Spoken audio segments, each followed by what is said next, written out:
anaerobios. Otro. Ya hablamos de ellos. Botulino, así que le cerrar todas las primeras diapositivas son características generales. ¿Qué más? Anaerobio, ¿qué más? General. Esporas. Esporas. Muy bien. ¿Qué más? Porque no voy a repetir.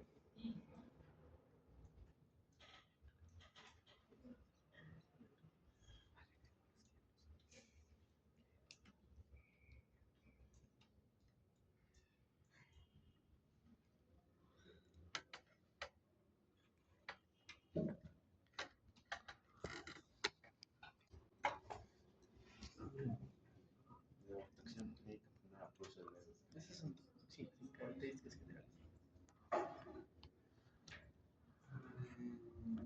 Características generales del género producido. Es anaerobio. ¿Qué más me han dicho? Espora. ¿Qué más? Bacilo gram positivo. ¿Qué? La que los periféricos. No todo. ¿Qué más?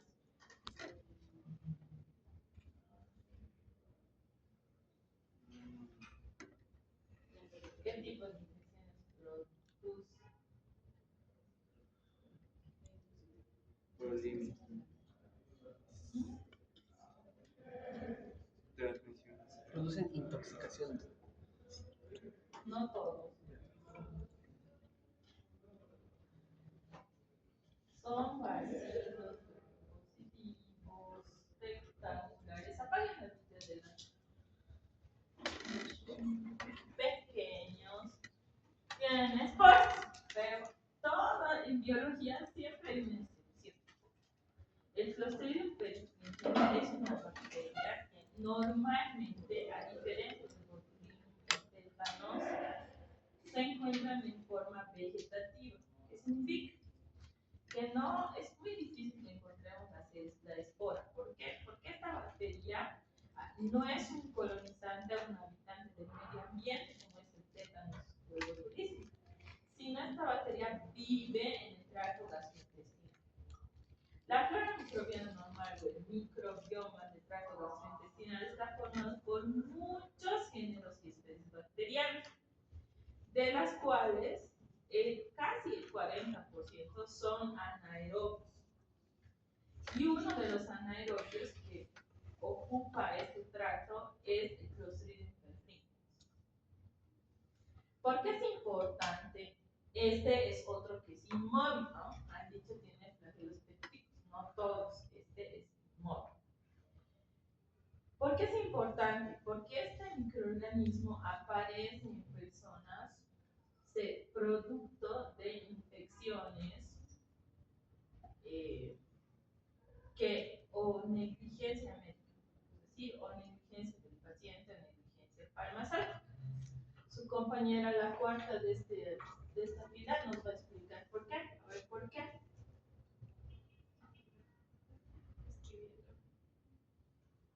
Explícanos, pero ¿por qué? Pero si estás escribiendo, hazte que escribir la pregunta.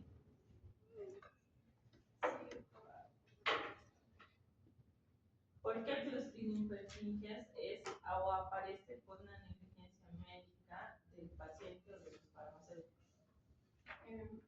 Yo creo que tal vez por una infección que se suele dar. ¿Dónde? En el momento de. ¿En qué parte anatómica? No. Pero si estás anotando la cosa.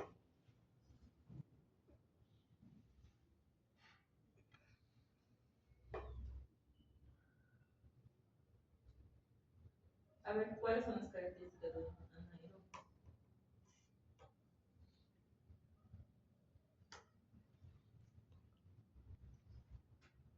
¿Cuál es su necesidad de oxígeno?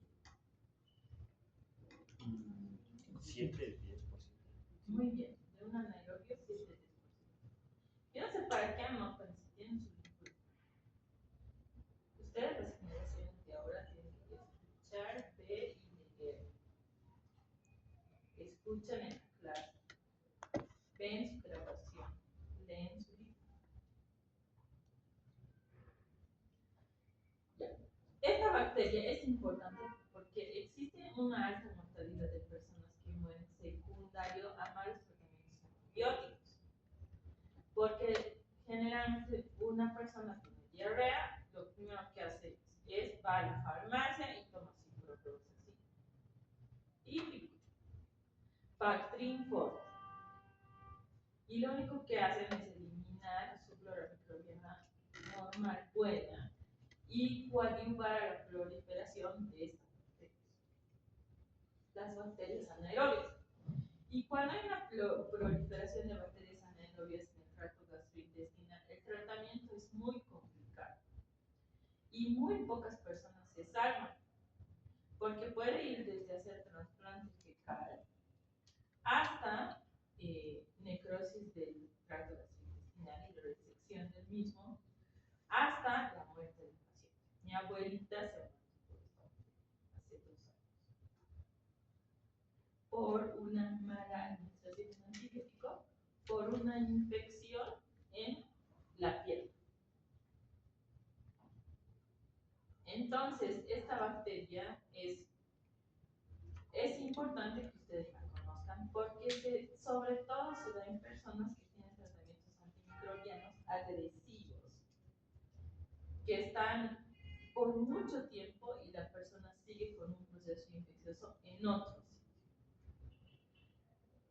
Por eso es tan peligrosa su automedicación, no solamente porque generamos géneros multiresistentes, sino también porque ayudamos a la proliferación de bacterias que no son, que están en la flora microbiana, pero que las infecciones que producen pueden ser mortales. Generalmente las infecciones de los anaerobios son complicadas.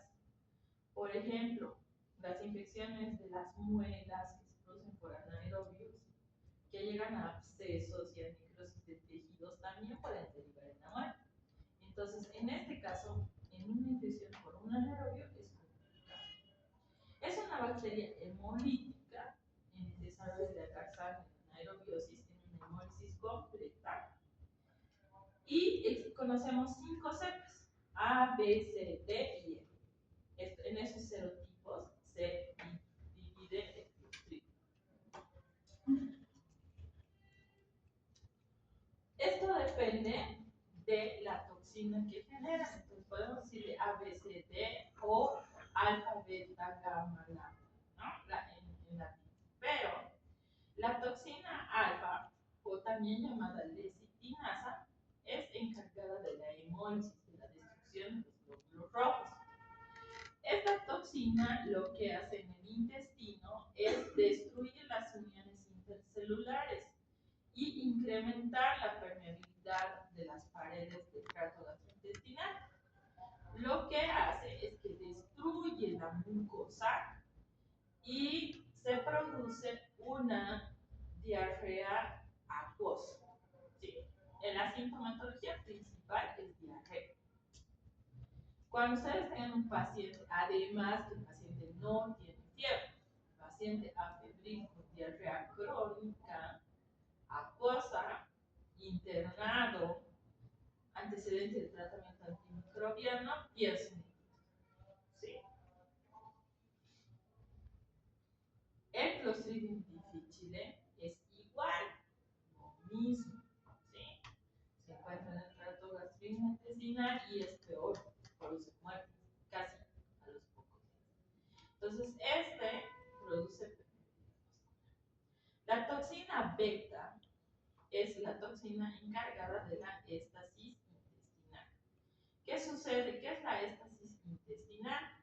Es la parálisis del intestino. Entonces, lo que sucede es que al dañar las terminaciones nerviosas, como en el tétanos, se produce una hinchazón de las asas intestinales por parálisis. Se destruye la mucosa y se forman pequeñas lesiones necróticas en forma de botón. Luego la toxina gamma, o la también llamada prototoxina,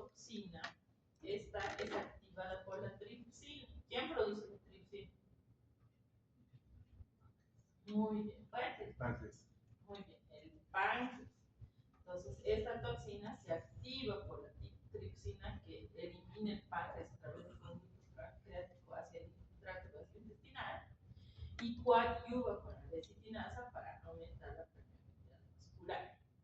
La toxina lambda es una toxina necrosante y la enterotoxina es una toxina que se llama tripsina, es una tipo tripsina que triplica la toxicidad de las anteriores toxinas y lo que hace es incrementar la pérdida de líquidos en el yeyuno y el hígado.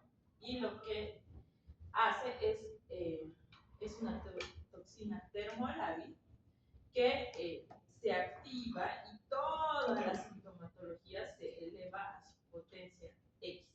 ¿Sí? Peor si el paciente es inmunosuprimido. Epidemiológicamente, esta toxina se encuentra en el tracto digestivo, esta bacteria, pero podemos incrementar la cantidad de bacterias también con el consumo de alimentos infectados por la bacteria. Ahora, esta bacteria también genera esporas, pero hemos dicho que la mayor toxicidad o donde mayor la encontramos es formas vegetativas.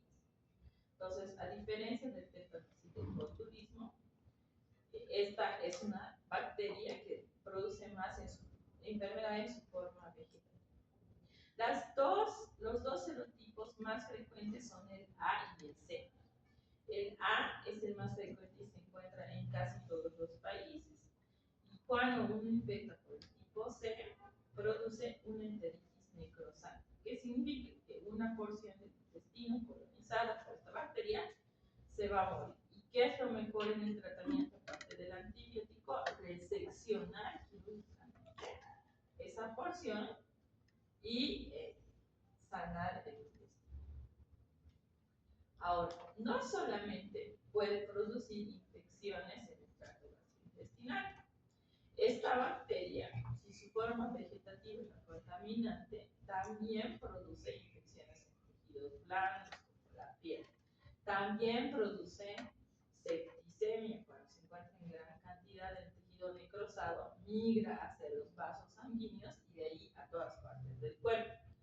Produce intoxicaciones alimentarias, pero su forma más típica es la enteritis necrotizante. Y se llama así enteritis necrotizante porque su tendencia es a necrosar. ¿Sí?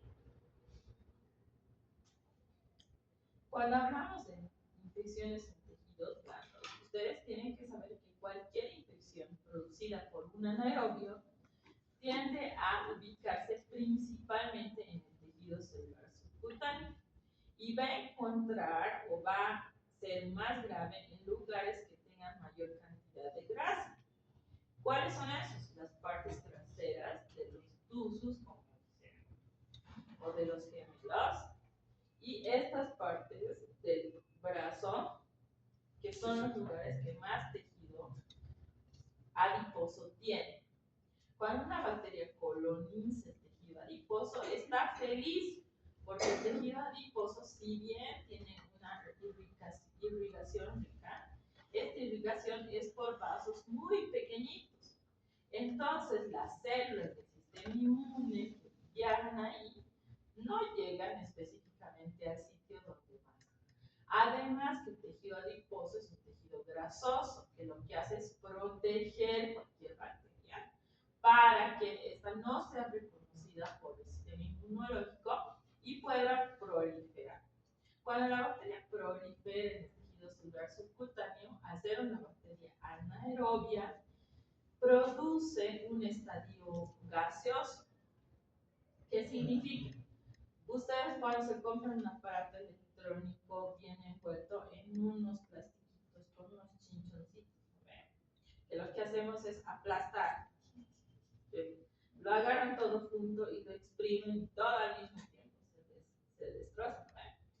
Ese sonido de crepitación es el que se presenta en los lugares de tejido blando cuando ustedes hacen la semiología de una infección. Cuando ven crépitos en la parte de percutáneo adiposo, sospechen siempre de un germen anaerobio, porque esos crépitos están formados por el gas, producto final del metabolismo anaerobio de las bacterias. ¿Sí? Si ustedes abren eso con un bisturí, lo cortan, va a salir, va a explotar el tejido necrosado y va a salir un gas y un olor terrible, porque los anaerobios tienen esa característica.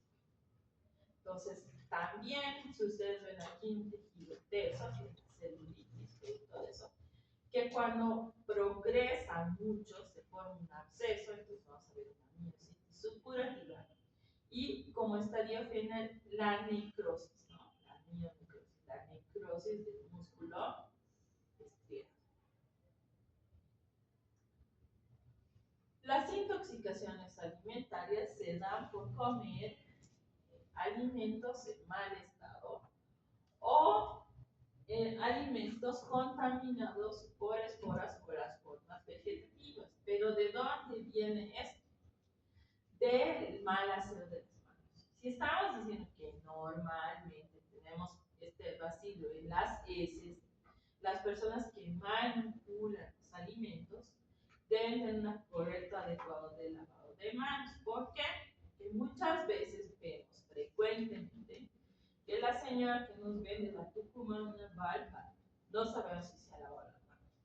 Con la misma mano que la Tucumán, el dinero le da el cambio, las salsas, toda una mezcolanza en las manos.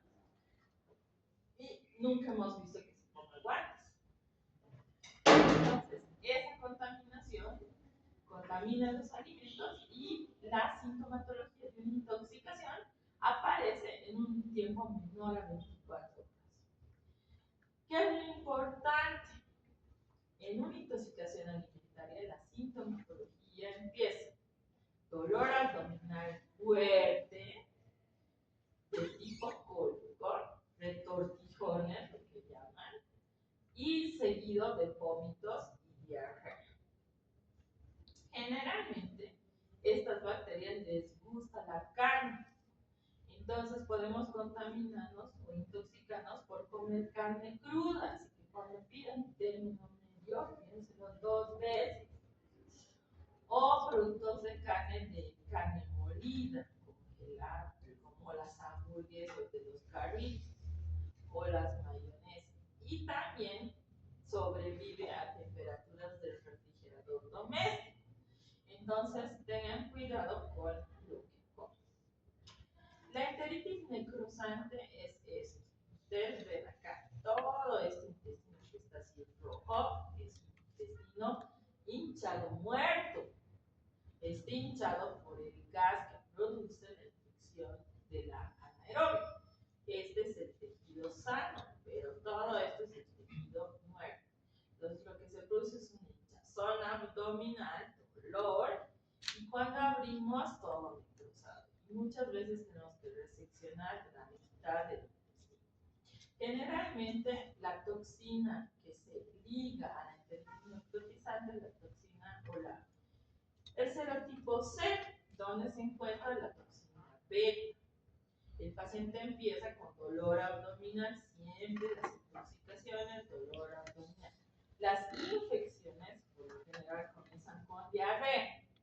Las intoxicaciones, por lo general, comienzan con dolor abdominal. Vómitos, en este caso, diarrea sanguinolenta, si hacemos una ecografía, úlcera, y rapidito se perfora el intestino. Es muy friable y puede derivar en una peritonitis o shock. ¿Cómo hacemos el diagnóstico? El diagnóstico de anaerobios es un poco complicado, pero desarrollan en medios de cultivo nutritivos, como el agar sangre, en un corto tiempo. El problema es generar la atmósfera de anaerobiosis.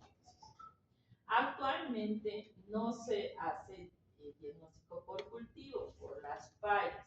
Lo que se utiliza es reacción en cadena de la polimerasa o PCR en tiempo real. ¿Sí? El tratamiento en las enteritis es, o en las, tanto en las enteritis necrosantes como en las infecciones cutáneas.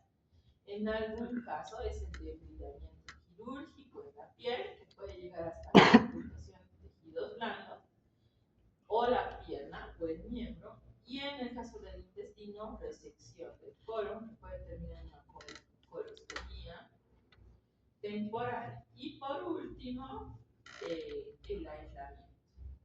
Se ha descubierto que para las infecciones de anaerobios es muy útil las cámaras hiperbáricas, que lo que hacen es meterle oxígeno a los tejidos.